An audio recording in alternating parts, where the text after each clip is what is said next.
Hello children, today we are going to take up the second poem from our textbook Hornbill. The name of this poem is The Laburnum Top and the poet is Ted Hughes. The name of the poem is Laburnum Top and the poet is Ted Hughes. In this poem, there is a tree and the name of this tree is laburnum, Laburnum. Laburnum is a kind of tree. It's a tall tree with hanging branches and with poisonous seeds. And there is a bird, and this bird is goldfinch, yellow bird with yellow feathers. It's a yellow bird with yellow feathers. That is also described in this particular poem Laburnum Top by Ted Hughes.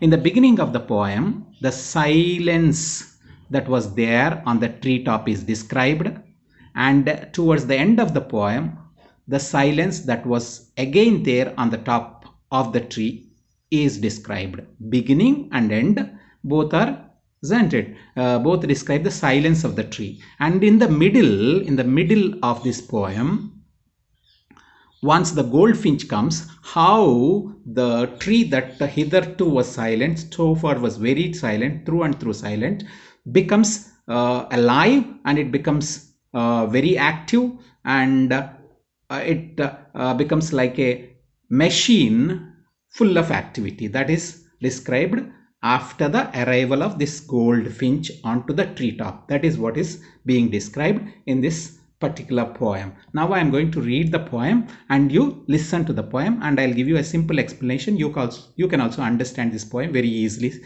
A short poem. Laburnum Top by Ted Hughes. The laburnum top is silent, quite still, in the afternoon yellow September sunlight, a few leaves yellowing, all its seeds fallen. Till the goldfinch comes with a twitching chirrup, a suddenness, a startlement at branch end, then sleek as lizard, and alert and abrupt, she enters the thickness, and a machine starts up, chitterings, and a tremor of wings, and trillings. The whole tree trembles and thrills. It is the engine of her family.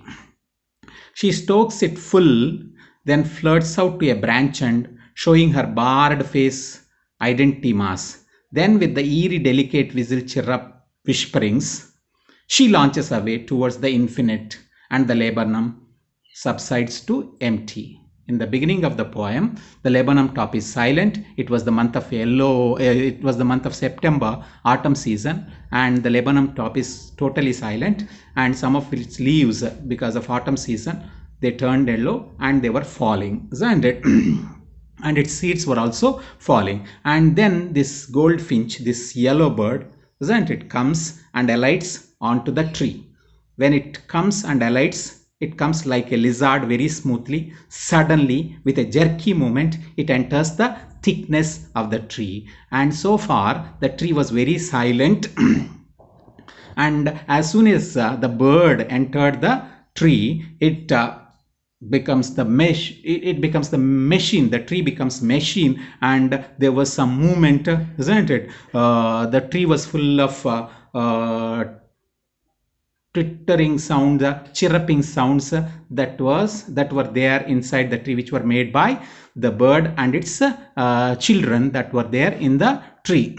It becomes a machine and starts up. The whole tree trembles and thrills. The entire tree becomes a machine, and it is shaken thoroughly by the family of the bird, and it becomes the engine, just like an engine, isn't it? The tree becomes the engine for the family of this bird goldfinch. And then after entering the thickness, once the tree was fully shaken, this bird, she stokes it full, she moves it, and then she feeds her children who are there in the tree, and then once again comes out from the thickness towards the branch end. When it is sitting once again on the branch end, its barred face means full of stripes. There are stripes on the face of this bird. Its barred face has become its identity mask. Its identity is revealed by the stripes that were there on the face of this bird. And after sitting there for some time, showing her barred faced identity mask, Once again, she means the bird, goldfinch, once again flies away into the infinite sky. And when it flies away from the laburnum top into the infinite sky, once again the tree becomes silent in the yellow September sunlight. Thus the poem describes silence in the beginning and silence and towards the end that was there on the laburnum top. Once the goldfinch came, it changed totally. This is what you should remember. You read the poem. I'll send you videos and revision notes also. Thank you.